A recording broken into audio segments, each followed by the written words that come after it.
Saya dari kelas 1193 ingin menyelesaikan tugas daring dari mata pelajaran biologi. Guru mata pelajaran biologi saya adalah Ibu Nursinah SPD. Nah, materi yang akan saya sampaikan pada hari ini adalah mengenai sistem saraf, endokrin, dan alat indera pada manusia. Yaitu bab 4.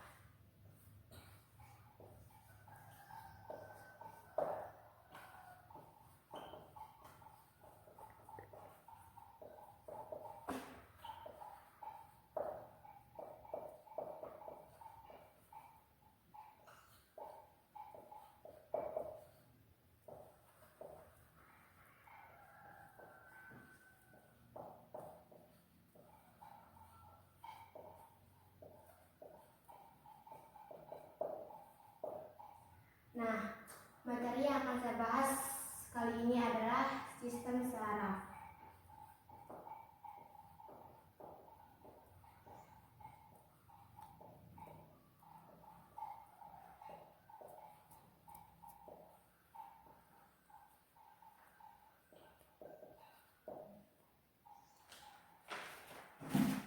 Nah, kalau kita berbicara tentang sistem saraf, berarti kita itu membicarakan tentang sistem organ. Jadi, sistem saraf pada manusia adalah sistem yang tersusun dari berjuta-juta sel yang mempunyai bentuk yang bervariasi.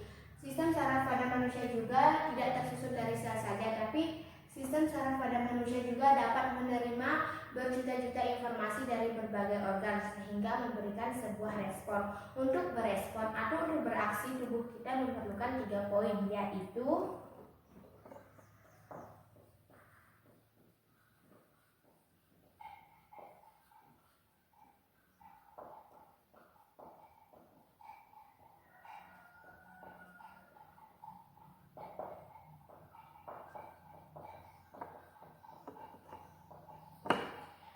reseptor, sistem saraf, dan efektor. Kita bahas dari poin yang pertama, yaitu reseptor. Reseptor ini merupakan satu atau kelompok sel saraf dengan sel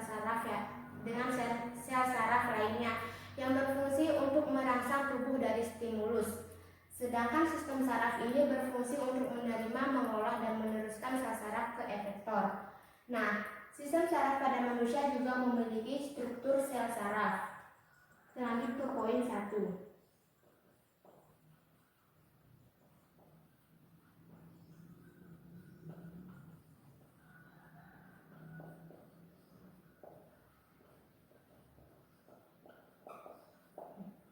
Kalau kita berbicara tentang struktur, berarti kita itu membicarakan tentang peradaban. Jadi struktur sel saraf itu adalah struktur yang tersusun dari sel. Sehingga struktur sel saraf ini disebut dengan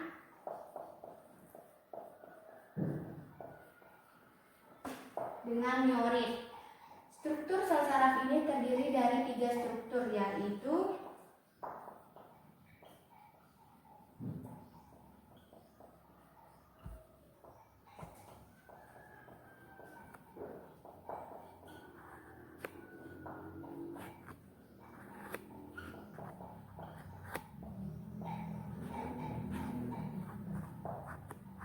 terdiri dari badan sel, dendrit, dan neurit atau akson. Kita bahas dari poin yang atas, yaitu badan sel. Badan sel itu biasanya berwarna kelabu. Badan sel itu terdiri dari 4 poin, yaitu membran sel, sitoplasma, retikulum, dan endoplasma. Sedangkan dendrit merupakan lanjutan atau percadangan badan sel atau sel lainnya yang berfungsi menerima impuls yang datang dari ujung akson dan selanjutnya membawa impuls tersebut ke badan sel saraf. Sedangkan neurit atau akson berfungsi untuk meneruskan impuls dari badan sel saraf ke sel-sel lainnya. Sistem saraf pada manusia juga memiliki macam-macam sistem saraf, yaitu kita lanjut ke poin kedua, yaitu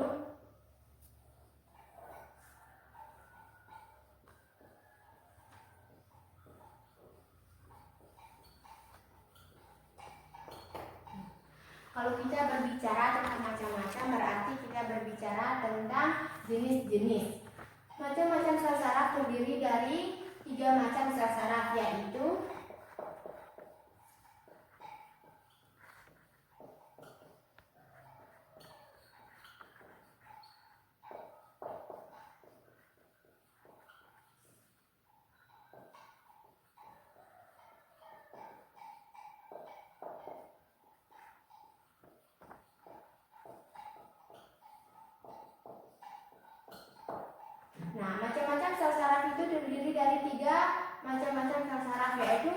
neuron sensorik, neuron motorik, dan neuron asosiasi. Nah, kita bahas dari asosiasi, kata dari asosiasi.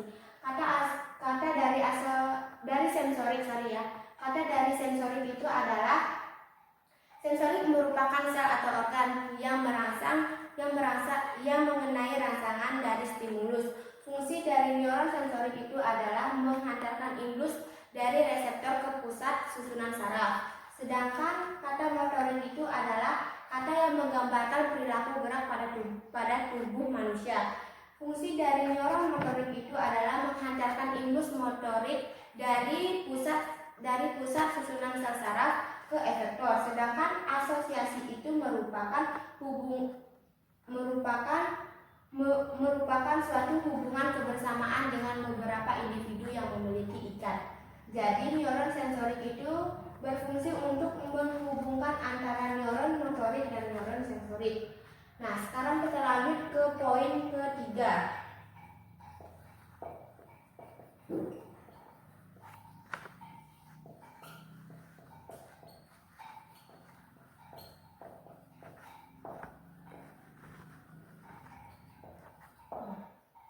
Kalau kita berbicara tentang susunan, berarti kita itu membicarakan tentang peradaban. Jadi susunan sel saraf pada manusia itu dapat dijelaskan melalui skema. Skemanya sudah saya gambarkan.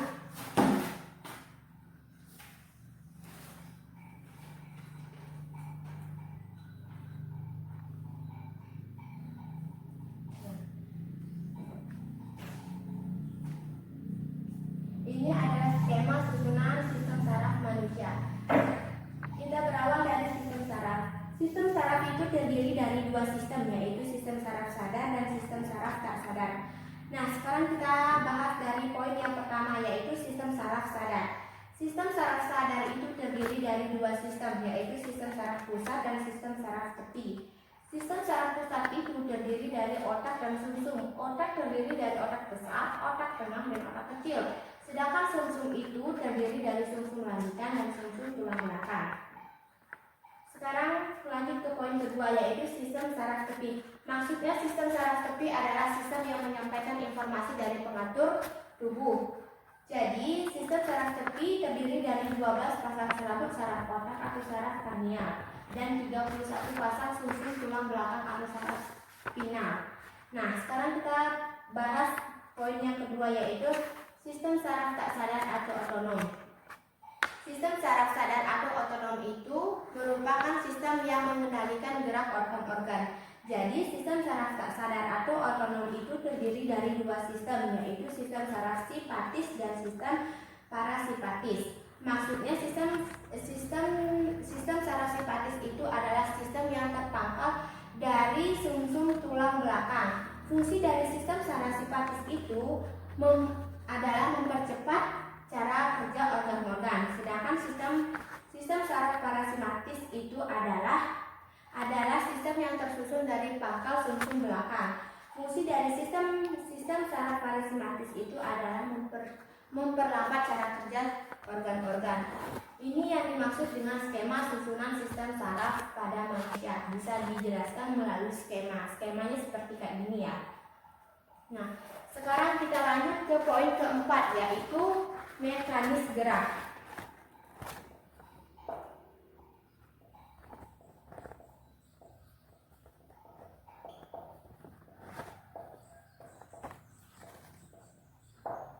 Nah, kita bahas dari kata mekanis.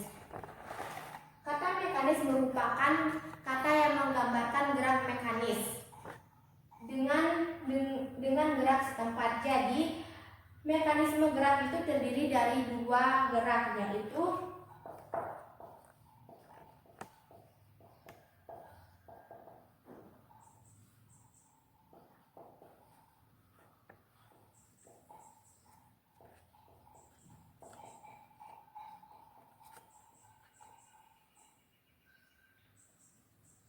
dari gerak biasa dan gerak refleks. Nah, kita bahas dari gerak biasa.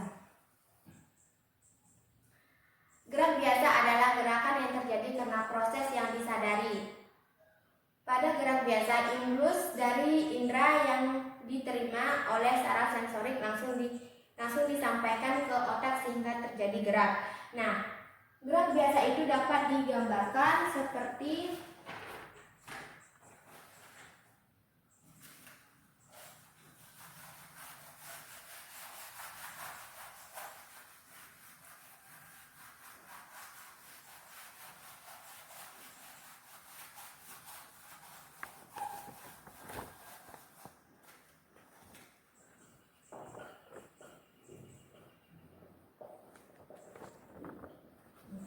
gerak biasa itu bisa digambarkan seperti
gerak biasa itu bisa digambarkan seperti ini.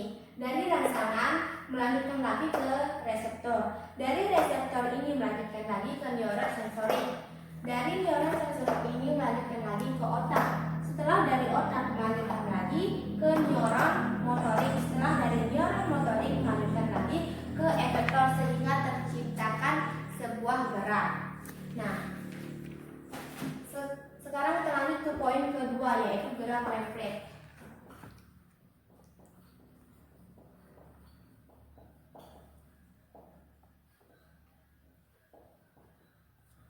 Nah, kita lanjut ke poin kedua, yaitu gerak refleks.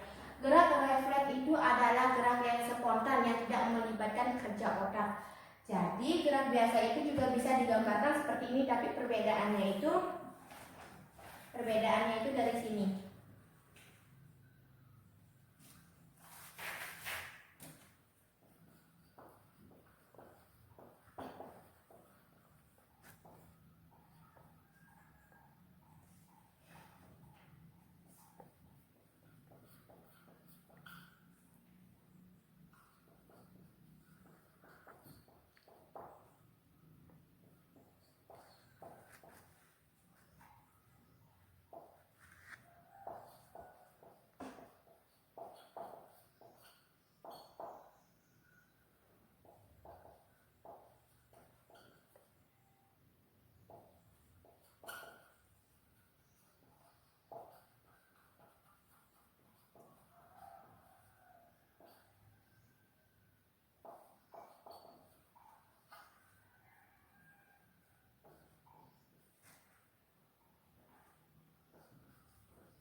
Nah, gerak refleks.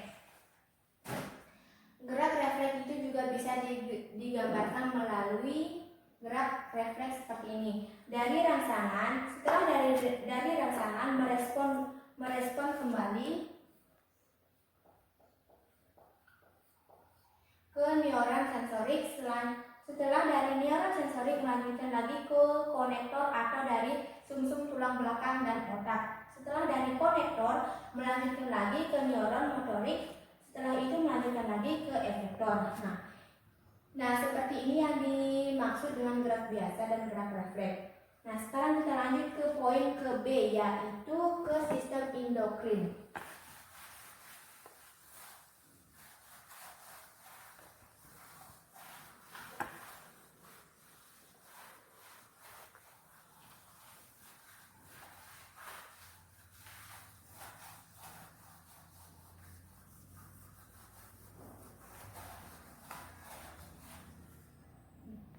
Kita lanjut ke poin B besar, yaitu sistem endokrin. Nah,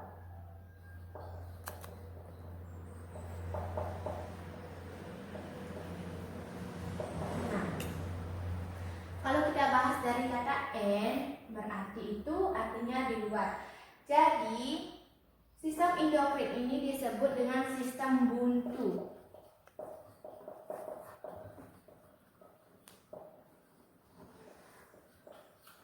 Kenapa sistem endokrin ini disebut dengan sistem buntu? Karena sistem endokrin ini tidak mempunyai saluran, atau bisa disebut sistem endokrin itu merupakan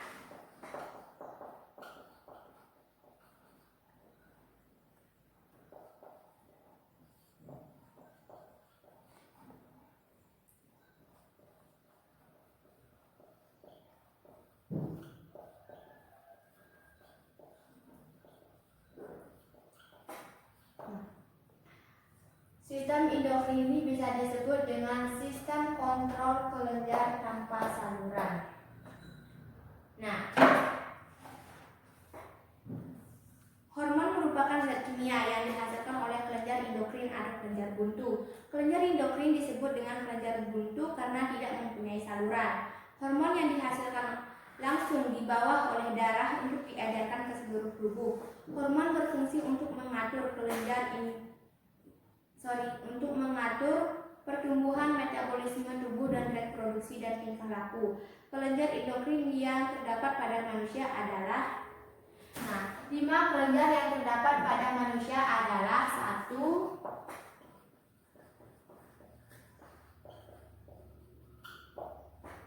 Kelenjar gondok,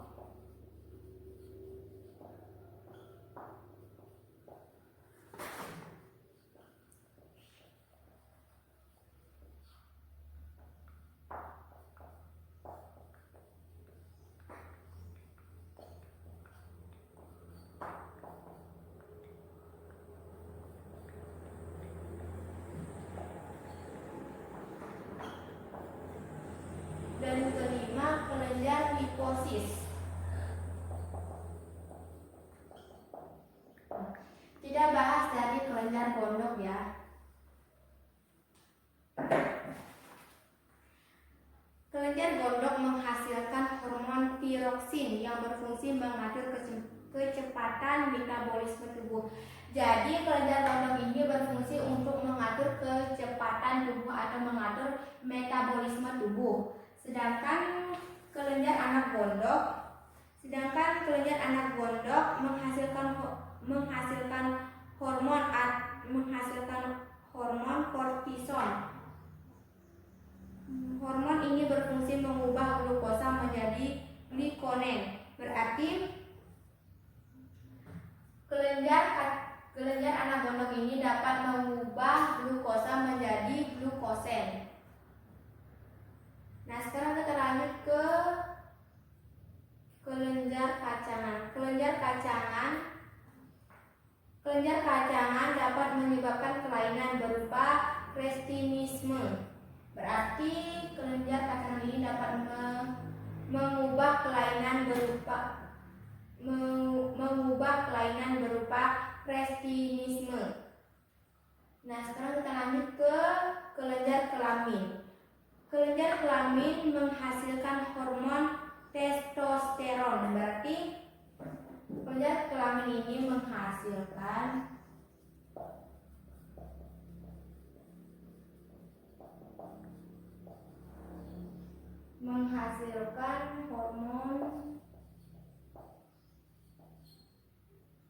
hormon testosteron atau pria. Sedangkan hormon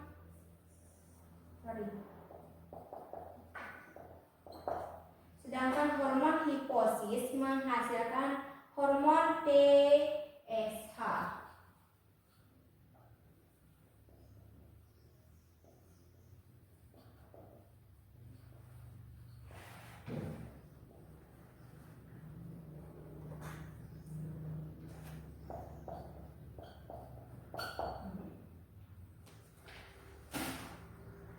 Nah, ini yang dimaksud dengan sistem endokrin atau disebut dengan sistem buntu, dan ini 5 kelenjar yang terdapat pada manusia. Sekarang kita lanjut ke poin C, yaitu poin terakhir, yaitu alat indera manusia.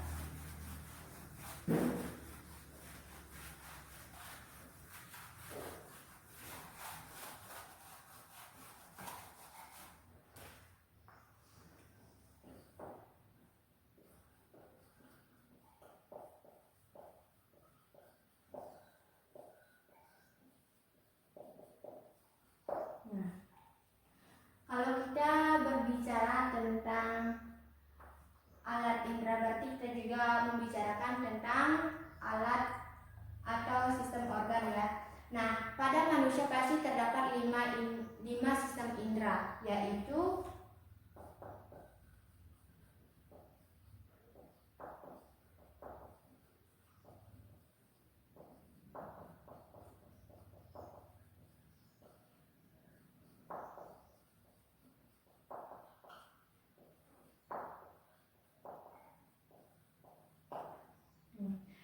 mata, hidung, telinga, kulit, dan lidah.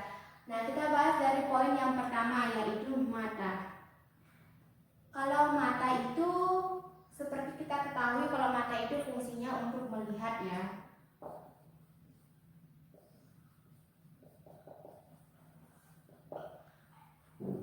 Mata itu memiliki lapisan. Lapisan mata itu dibedakan menjadi 3, yaitu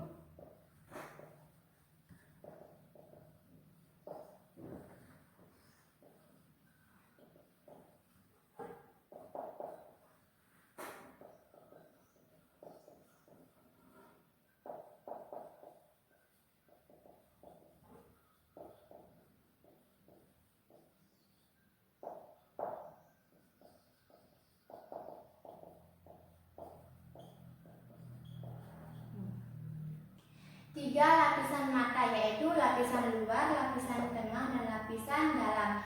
Lapisan luar ini terdiri dari kornea. Berarti, nah, perhatikan saja gambar yang ada di sini. Lapisan luar itu adalah lapisan yang terdiri dari kornea. Berarti kita lihat di mana tulisan kornea yang terletak. Berarti kornea ini terletak lapisan mata yang paling luar ya. Sedangkan lapisan tengah pada mata itu terletak pada koroid. Berarti yang terletak pada koroid yang seperti terlihat pada gambar mata di buku. Berarti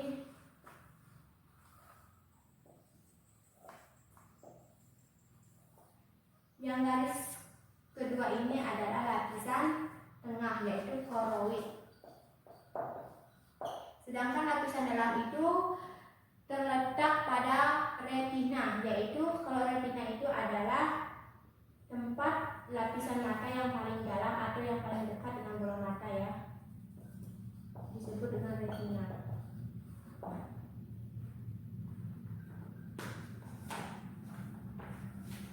Benda-benda di luar mata mengirim cahaya masuk dalam mata dengan menembus kornea. Setelah mengalami beberapa kali pembiasan, sampailah pada retina sebagai layar penangkap bayangan. Bayangan pada retina bersifat terbalik, diperkecil. Bayangan dikirim ke pusat penglihatan atau otak melalui saraf optik. Di otak, bayangan tersebut diartikan kita dapat melihat benda tersebut. Nah, sekarang kita lanjut ke poin kedua, hidung. Seperti yang kita ketahui, hidung adalah alat indera pencium.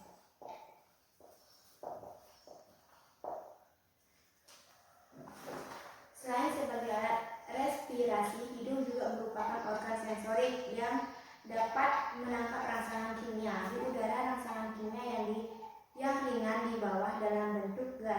yang kemudian diterima oleh komereseptor berisi silia di hidung yang disebut reseptor olfaktorik.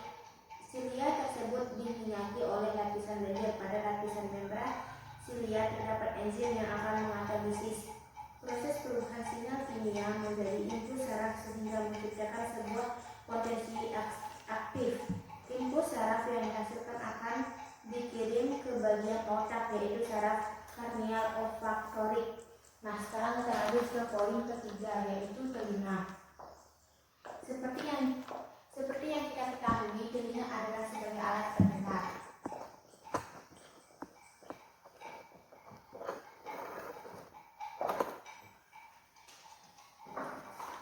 Telinga adalah organ yang menerima rangsangan berupa getaran. Selain berfungsi sebagai indera pendengar, telinga juga menentukan keseimbangan posisi kepala. Telinga terbagi menjadi 3, yaitu 1.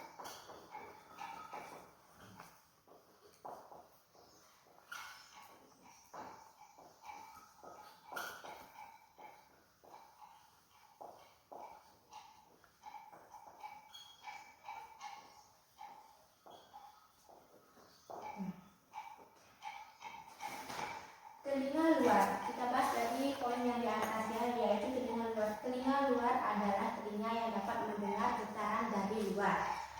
Telinga luar terdiri atas 2 telinga, ilang telinga, dan selaput gendang dengar yang menghubungkan telinga luar dan telinga dalam. Sedangkan telinga tengah merupakan ruangan yang dapat berhubungan dengan rongga mulut melalui saluran. Terdiri dari tulang matin, tulang landasan, dan tulang sarburti. Sedangkan telinga dalam terdapat alat yang berfungsi sebagai alat pendengar dan alat keseimbangan. Satu, alat pendengar pada alat korti yang terletak pada rumah sikut. Alat korti itu adalah alat korti ini adalah di rumah sikut yang ada lembaran seperti sikut. Ini adalah rumah korti. 2, alat keseimbangan terdapat pada saluran setengah lingkaran dan 2 gelombang. Yang nomor 2, alat keseimbangan itu adalah terletak pada saluran setengah lingkaran dan 2 saluran. Mekanisme pendengaran sebagai berikut. Getaran masuk melalui daun telinga, yang telinga diterima selaput gendang. Getaran diteruskan tulang matin, landasan, dan sarburti. Selaput lonjong bergerak. Getaran diteruskan oleh cairan perilis, dan getaran ini mampu menggetarkan sel-sel rambut dalam korti. Ujung-ujung saraf pada alat korti terangsang. Rangsangan diteruskan oleh saraf pendengar ke pusat pendengar. Getaran yang dapat didengar oleh telinga adalah 20 sampai 30 Hz.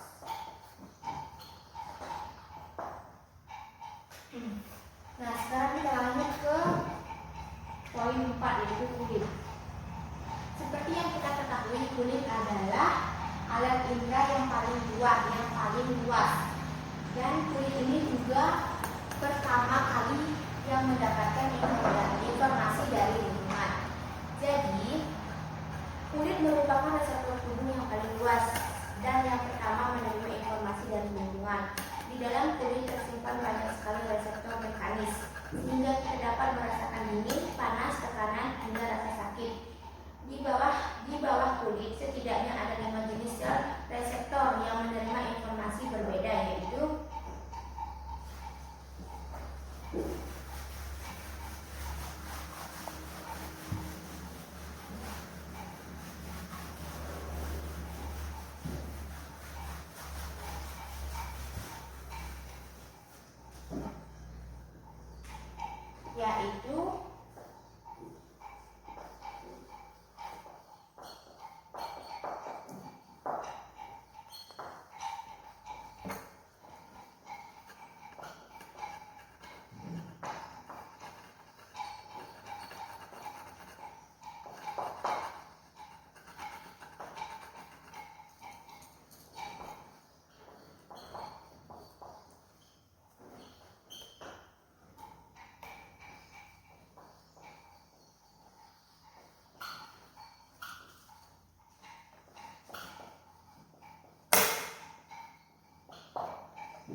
dari Ruffini. Ruffini ini adalah pekat terhadap rangsangan suhu panas.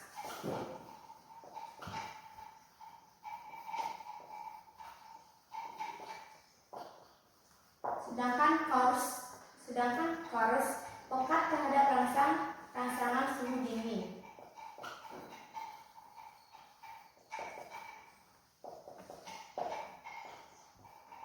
Sedangkan Pasquini pekat terhadap rangsangan tekanan dan sentuhan.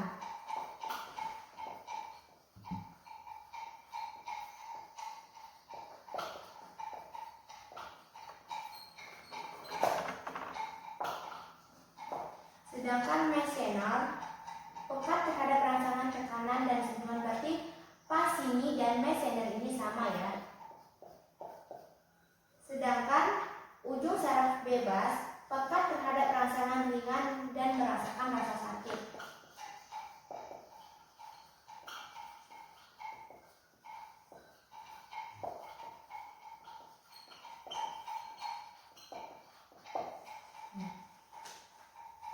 Ini yang dimaksud dengan 5 jenis saraf reseptor.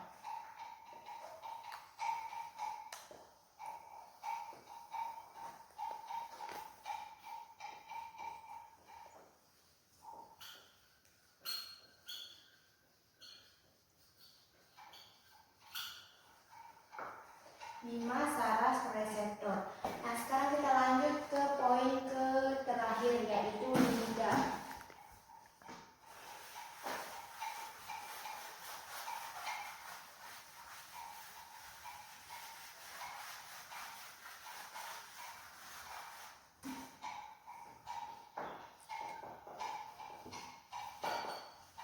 Seperti yang kita ketahui, lidah adalah sebagai alat indera pengecap.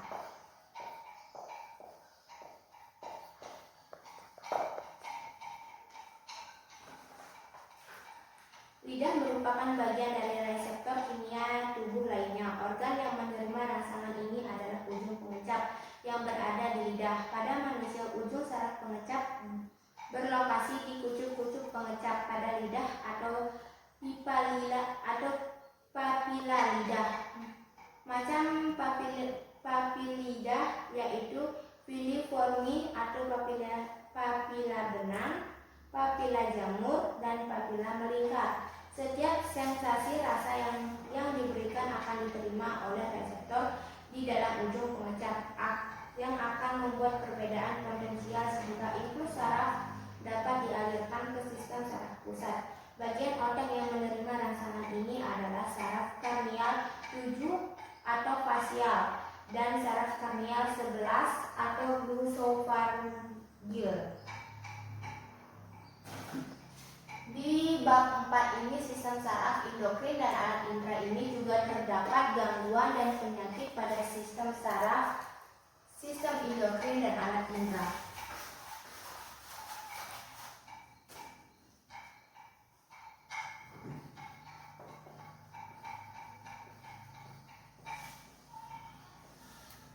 Gangguan atau penyakit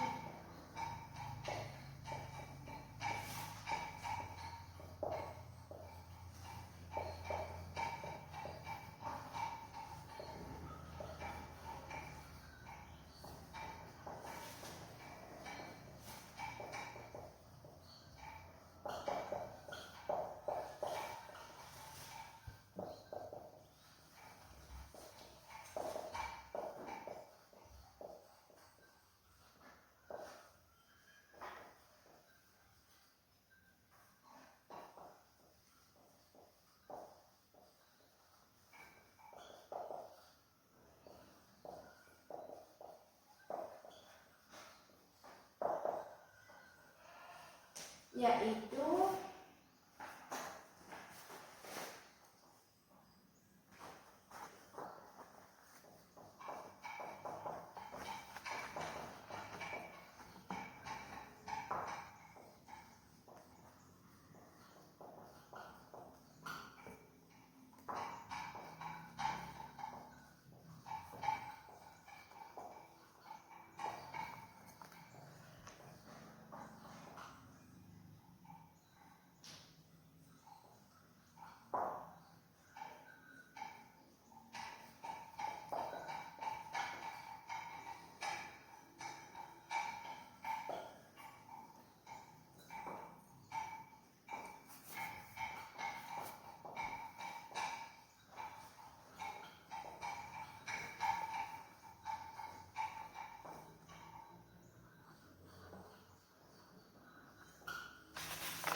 Neuritis, yaitu gangguan pada saraf tepi yang disebabkan adanya peradangan keracunan ataupun tekanan. Sedangkan neuritik ini disebabkan oleh peradangan keracunan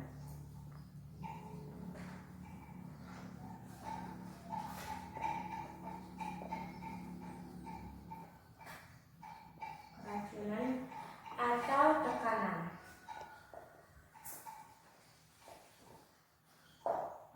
Sedangkan penyakit Parkinson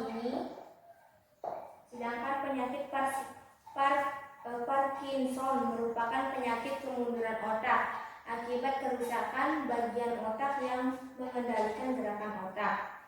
Sedangkan poin keempat yaitu astigmatisme, yaitu kecembungan kornea tidak merata sehingga bayangan menjadi titik terfokus atau kabur.